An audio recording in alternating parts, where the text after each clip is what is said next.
Understanding the advanced side of supply and demand and level counting will definitely improve your discipline, patience, and execution. In this video, we dive into understanding the higher time frames, importance of market structure, time frame alignment, timing, and trading sessions.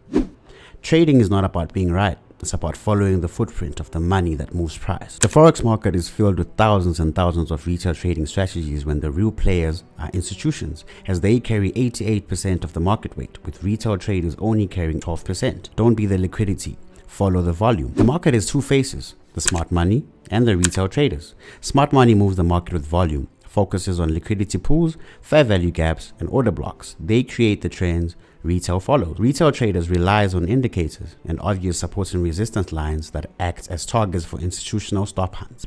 Understanding where the market is most likely to reverse will definitely help you time your entries in line with the institutions. In this example, we look at the drop-based drop rally entry model. Notice the base formation in the chart on the right. This is where big players accumulate positions before the explosive rally. The base, this is where orders are built.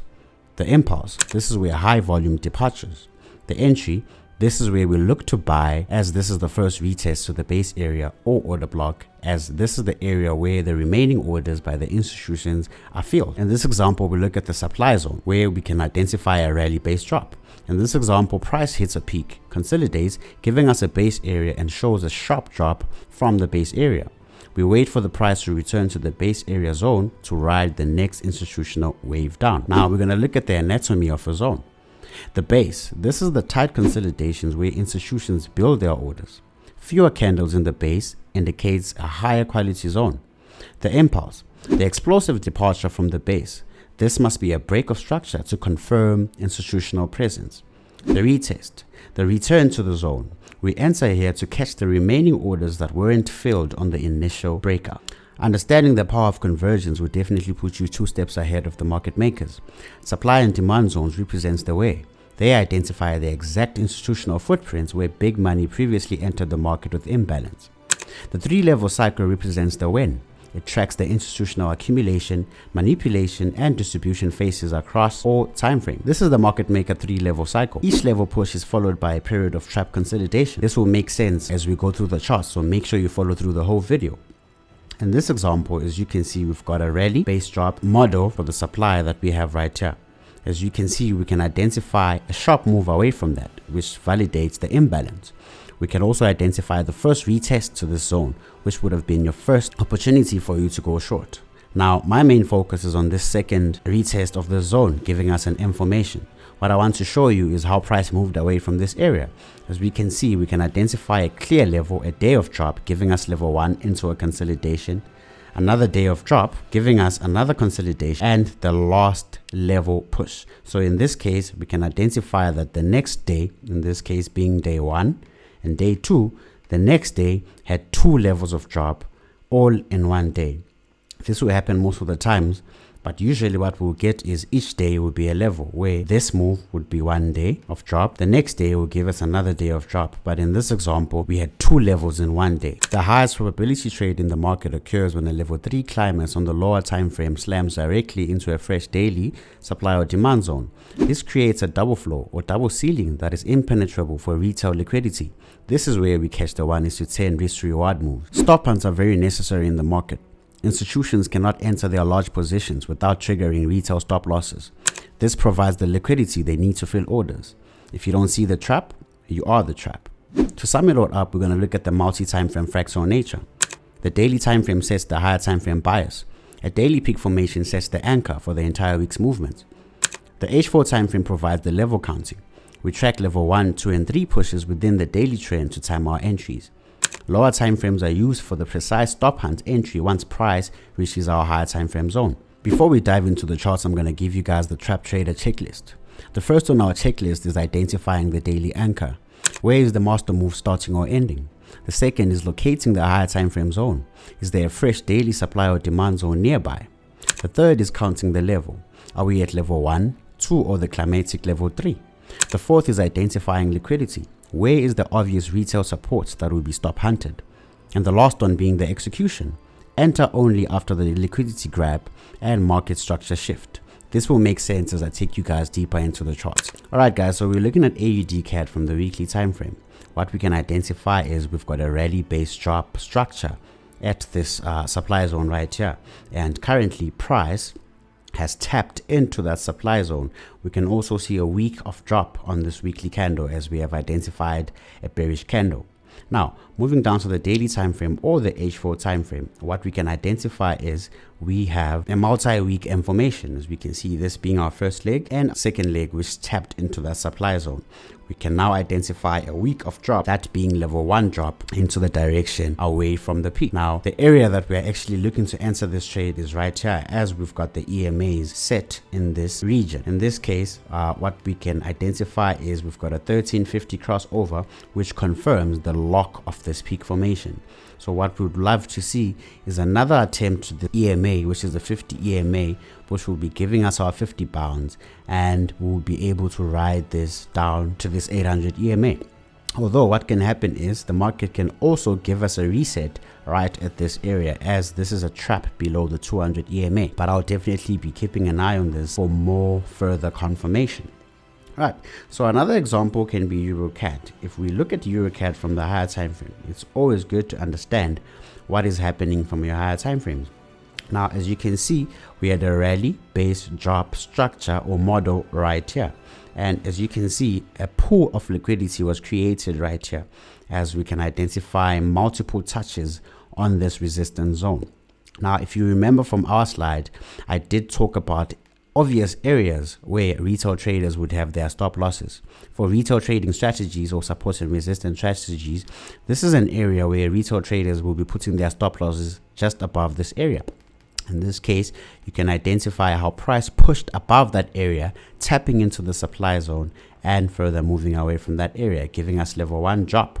We can also identify a consolidation and another move to the downside. So it's always important to understand what is happening in your higher time frame. Now, another example is on Euro CHF. This is actually one of the trades that we're looking at in our VIP, as you can see right here. Right, it won't show, but as you can see, this was sent in the VIP. Now, just to take you to the higher time frames, what we can identify in this case is we have got a peak reset above the 200 EMA. As you can see, a very clean peak reset with a rally-based drop structure that we look out for. So we look to take our trade as price comes back into that area, being the first retest. So as you can identify, we've already had the first level drop. Now, I don't really like trading this pair, as it's a slow mover if you are somebody who trades Euro CHF.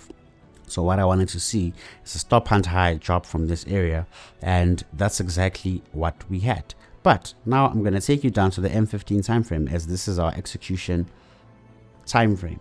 What we had was a trap above the 800 EMA, giving us a peak formation, which is what we love seeing, especially after the Asian session. We identified a move away from that. Now, the next day, we did not get any peak formation above the high of the day. As you can see, we had a roll over to the downside.